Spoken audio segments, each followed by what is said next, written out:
Авто тээврийн үндэсний төв, тээврийн цагдаагийн алба, нийслэлийн мэрэгжлийн хяналтын газар, нийслэлийн агаарын чанарын алба хамтран автомашинаас ялгарах утаанд хэмжил хийх ажлыг жил бүр зохион байгуулдаг билээ.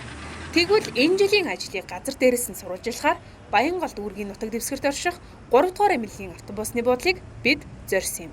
За агаарын чанарын алба болон замын цагдаагийн албатайгаа өнөөдөр бол 5 дахь өдрийнхөө ийм хяналт шалгалтыг хийж байна.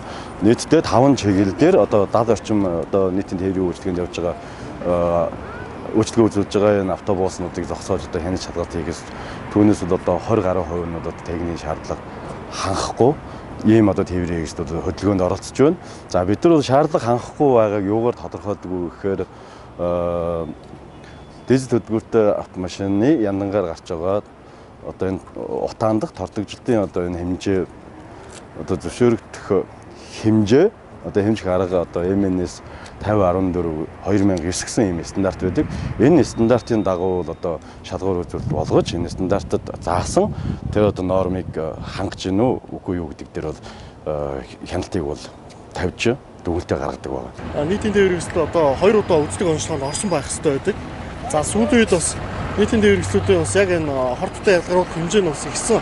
Нийтийн тээврийн хэрэгслүүд маш их явж байгаа. Энэ дээр бас хяналт шалгалтыг зохион байгуулж байна.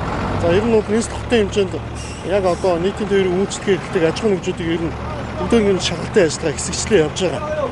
Тэгэхээр нэлээд олон автобуснууд бас яг хордтой ялгаруулах хэмжээ нь ихссэн. Мөн тээврийн хэрэгслийн техникийн бүрэлдэхүүн байдал бас алдагдсан автобуснууд байна. За онч дуусж байгаа автобуснууд бас нэлээдгүй явж байна.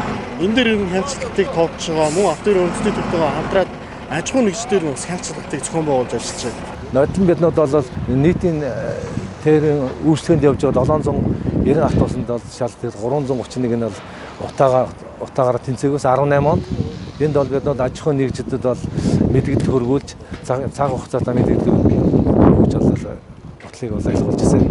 За эхний ээлжинд бол тухайн тээврийн үйлчлэгийн гэрчлэгийг хурааж авч байгаа бид хүн. За тэгээ нийтийн тээврийн үйлчлэг онцлогооны хэлцээрээ бол шилжүүлж байгаа.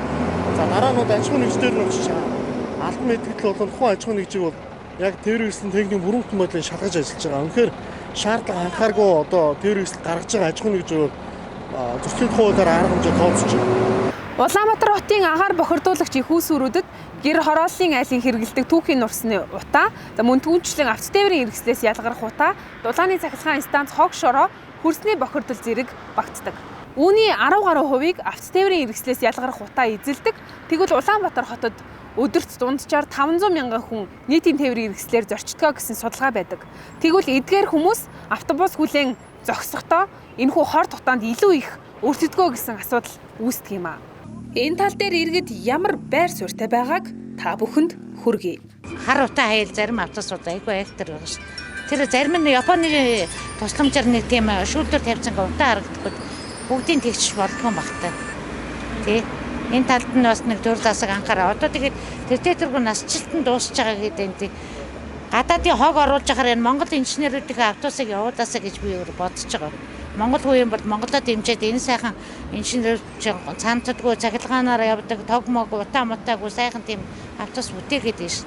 Автобусны ерөөдөө хорт утаа ялгаруулж байгаа бас их байдаг гэж энэ нөгөө хуучин автобуснууд байдаг болохоор тийм байна. Нийслэл хотын нийтийн тээврийн салбарт орчин үеийн дэвшилтэд техник технологиг нэвтрүүлэх замаар иргэдэд эдэлсэн тээврийн системийг бий болгоно гэсэн нийтийн тээврийн үйлчилгээний газрын эрхэм зорилго өнөөдөр биелэлээ олж байгаа эсхийг бодит байдал дээр тулгуурлан уншигч үзэгч та харьцуулан үзэх нь зөв бизээ.